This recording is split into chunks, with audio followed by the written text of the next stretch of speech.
Bit synchronization. Bit synchronization, HSC ICT দ্বিতীয় অধ্যায়। আজকের আলোচনার বিষয় বিট সিনক্রোনাইজেশন। সিরিয়াল ডেটা ট্রান্সমিশনে যেহেতু ক্যারেক্টারের বিটগুলো ধারাবাহিকভাবে স্থানান্তরিত হয়, তাই প্রেরক ও প্রাপক উভয় ডিভাইসকেই ক্লক ব্যবহার করতে হয়। ক্লকের প্রতি পালসে একটি করে বিট প্রেরণ ও গ্রহণ করা হয়। এক্ষেত্রে ট্রান্সমিশন হওয়ার সময় ক্লক ব্যবহার করে প্রেরক ও প্রাপকের মধ্যে এমন একটি সমঝোতা দরকার যাতে সিগন্যাল বিটের শুরু ও শেষ বুঝতে পারে। বিটের শুরু ও শেষ বুঝতে না পারলে প্রাপক কম্পিউটার উক্ত সিগন্যাল থেকে ডেটা পুনরুদ্ধার করতে পারবে না। সিগন্যাল পাঠানোর সময় বিভিন্ন বিটের মধ্যে সমন্বয়ের জন্য ব্যবহৃত বিশেষ পদ্ধতিকে বলা হয় বিট সিনক্রোনাইজেশন। এর ফলে প্রাপক সিগন্যাল থেকে ডেটা শনাক্ত এবং পুনরুদ্ধার করতে পারে। এই বিট সিনক্রোনাইজেশনের উপর ভিত্তি করে সিরিয়াল ট্রান্সমিশন পদ্ধতিকে তিন ভাগে ভাগ করা যায়। এক, অ্যাসিনক্রোনাস ট্রান্সমিশন। দুই, সিনক্রোনাস ট্রান্সমিশন। তিন, আইসোক্রোনাস ট্রান্সমিশন। এক, অ্যাসিনক্রোনাস ট্রান্সমিশন। গ্রিক শব্দ অ্যাসিন অর্থ সাথে নয় এবং ক্রোনাস হলো সময়, অর্থাৎ অ্যাসিনক্রোনাস অর্থ সময়ের সাথে নয়। যে পদ্ধতিতে প্রেরক কম্পিউটার হতে ডেটা গ্রাহক computer character by character transmit হয় এবং ক্যারেক্টার সমূহের ট্রান্সমিশনের মধ্যে সময় বিরতি সমান নয়, তাকে অ্যাসিনক্রোনাস ট্রান্সমিশন বলে। ক্যারেক্টার বিটগুলো এক্ষেত্রে ধারাবাহিকভাবে স্থানান্তরিত হচ্ছে, তাই কম্পিউটারকে ডেটার শুরু ও শেষ বোঝানোর জন্য ডেটার সাথে অতিরিক্ত কিছু তথ্য জুড়ে দিতে হয়, যেটি ডেটার শুরু এবং শেষকে নির্দেশ করে।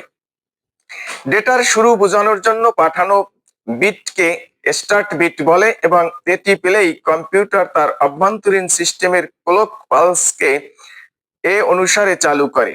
ক্যারেক্টার ডেটাটি পুরোপুরি স্থানান্তরিত হবার পর এর শেষে আবার একটি বা দুটি অতিরিক্ত বিট যোগ করা হয়, যা ডেটাটি শেষ হয়েছে এই মর্মে কম্পিউটারকে অবহিত করে। একে স্টপ বিট বলে, অর্থাৎ পুরো ক্যারেক্টারটির 8 বিট ছাড়াও একটি স্টার্ট ও দুইটি স্টপ বিট মিলিয়ে প্রতি 8 বিট ক্যারেক্টার ডেটার ক্ষেত্রে মোট 11 বিট স্থানান্তরিত হয়। ডেটা স্থানান্তরের প্রক্রিয়ায় স্টার্ট ও স্টপ বিট অপরিহার্য হওয়ায় এই পদ্ধতিকে স্টার্ট স্টপ ট্রান্সমিশনও বলা হয়ে থাকে। অ্যাসিনক্রোনাসে প্রেরক তাৎক্ষণিকভাবে ডেটা প্রেরণ করতে পারে। Start bit 8 bit character, stop bit. Asynchronous ট্রান্সমিশনে ক্যারেক্টারগুলো ট্রান্সমিশনে যে বিরতি সেটি কখনো সমান হয় না। যেহেতু কম্পিউটারে একটি কি চাপার পরে পরবর্তী কি চাপার মধ্যবর্তী সময় অসম ও অনির্ধারিত, সেহেতু এই পদ্ধতিকে অ্যাসিনক্রোনাস ট্রান্সমিশন বলা হয়। মূলত ক্যারেক্টার সমূহের ট্রান্সমিশনের সময় বিরতি সমান না হওয়ায় এর ডেটা স্থানান্তরের গতি ধীর। অ্যাসিনক্রোনাস ট্রান্সমিশনের বৈশিষ্ট্যাবলী বা সুবিধাসমূহ। এক, কাছাকাছি ট্রান্সমিশনে যেমন ইন্টারনেট থেকে আগত ডেটা মডেম হতে কম্পিউটারে স্থানান্তরে এই পদ্ধতি বেশি উপযোগী। দুই, এতে প্রেরক যে কোনো সময় ডেটা পাঠাতে পারে এবং গ্রাহক তা গ্রহণ করতে পারে। তিন, প্রেরকের কোনো প্রাইমারি স্টোরেজ ডিভাইস, র্যাম, চেক অথবা সিপিইউ মেমোরি ইত্যাদি প্রয়োজন হয় না। চার, ইনস্টলেশন খরচ অত্যন্ত কম এবং জটিল সার্কিট ছাড়াই বাস্তবায়ন করা যায়। অ্যাসিনক্রোনাস ট্রান্সমিশনের অসুবিধা। অ্যাসিনক্রোনাস ট্রান্সমিশনের অসুবিধা সমূহ: এক, প্রতিটি বর্ণের সাথে একটি স্টার্ট বিট ও একটি স্টপ বিট প্রেরণ করতে হয়। দুই, একেবারে বেশি ডেটা পাঠানো যায় না।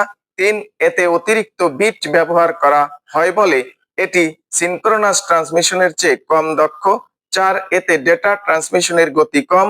পাঁচ, ডেটা স্থানান্তরের কাজ বন্ধ থাকা অবস্থায় এটির ট্রান্সমিশন মাধ্যমটি অব্যবহৃত অবস্থায় পড়ে থাকে।